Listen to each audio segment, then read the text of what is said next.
History doesn't repeat itself but it often rhymes. Mark টোয়েনের এই কথাটা হয়তো আমরা অনেকেই অনেকবার শুনেছি, কিন্তু 1877 সালের দিকে তাকালে মনে হয় ইতিহাস কখনো কখনো শুধু সঙ্গই মেলায় না, সে ফিরে আসারও চেষ্টা করে। সেই সময় পৃথিবীর বিভিন্ন প্রান্তে এক নীরব বিপর্যয় শুরু হয়েছিল।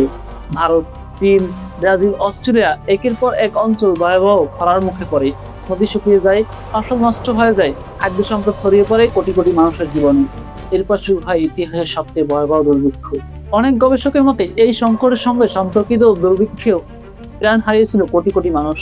অথচ আশ্চর্যের বিষয় হলো, এর পেছনে ছিল না কোনো যুদ্ধ, ছিল না কোনো মহামারী, ছিল না কোনো সাম্রাজ্যের পতন, বরং এর পেছনে ছিল প্রশান্ত মহাসাগরে ঘটে যাওয়া এক প্রাকৃতিক ঘটনা, একটি সমুদ্র স্রোত যার নাম এল নিনো।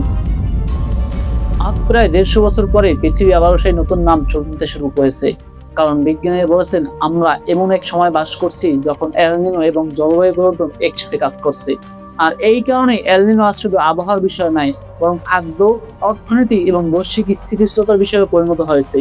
কিন্তু এল নিনো আসলে কি? গল্পটা শুরু হয় পৃথিবীর সবচেয়ে বড় মহাসাগর প্রশান্ত মহাসাগর থেকে। স্বাভাবিক অবস্থায় শক্তিশালী বাণিজ্যিক বায়ু প্রবাহ সমুদ্রের উপরিপৃষ্ঠের গরম পানিকে পশ্চিম দিকে এবং অর্থাৎ ইন্দোনেশিয়া ও অস্ট্রেলিয়ার দিকে ঠেলে দেয়।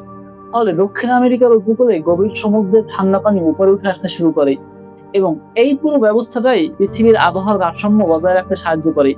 কিন্তু কয়েক বছর পর পর এই ছন্দ আসলে বদলে যায়। বায়ু প্রবাহ দুর্বল হয়ে পড়ে, পশ্চিমে জমে থাকা গরম পানি আবার পূর্ব দিকে ফিরে আসতে শুরু করে, সমুদ্রের তাপমাত্রা বেড়ে যায়।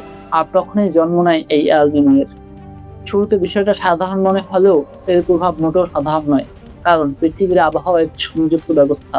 প্রশান্ত মহাসাগরের তাপমাত্রা বদলাবে পৃথিবীর বিভিন্ন অঞ্চলে বৃষ্টিপাত, তাপমাত্রা এবং মৌসুমী চক্র বদলে যেতে শুরু করে। একবার এই প্রক্রিয়া শুরু হলে এটি নিজেই নিজেকে আরো শক্তিশালী করতে থাকে।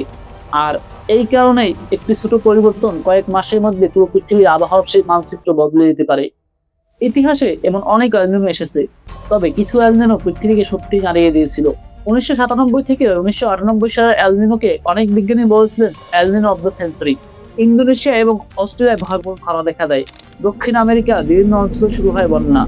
আমেরিকার কিছু দেশ খাদ্য সংকটে তীব্র হয়ে ওঠে। বিশ্ব অর্থনীতিতে ক্ষতি হয় কয়েক দশক বিলিয়ন ডলার। কিন্তু গল্পটা এখানে শেষ হয়নি। 2023 সালে পৃথিবী আবারও একটি শক্তিশালী এল নিনোর সম্মুখীন হয়। সেই বছর কানাডায় ইতিহাসের অন্যতম বড় দাবানল দেখা যায়।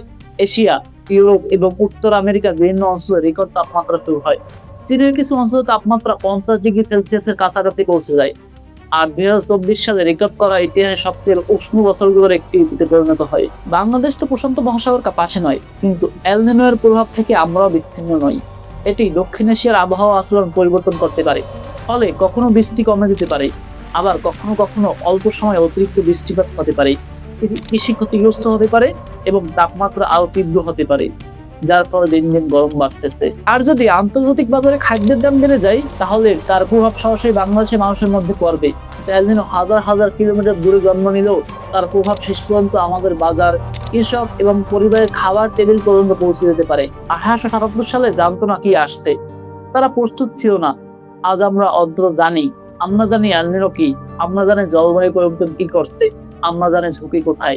প্রশ্নটা আর বিজ্ঞান নিয়ে নয়, প্রশ্নটা সিদ্ধান্ত নিয়ে। আমরা কি আগাম প্রস্তুতি নেব, নাকি ইতিহাসকে আবারও নিজের মতো করে ফিরে আসার সুযোগ করে দেব?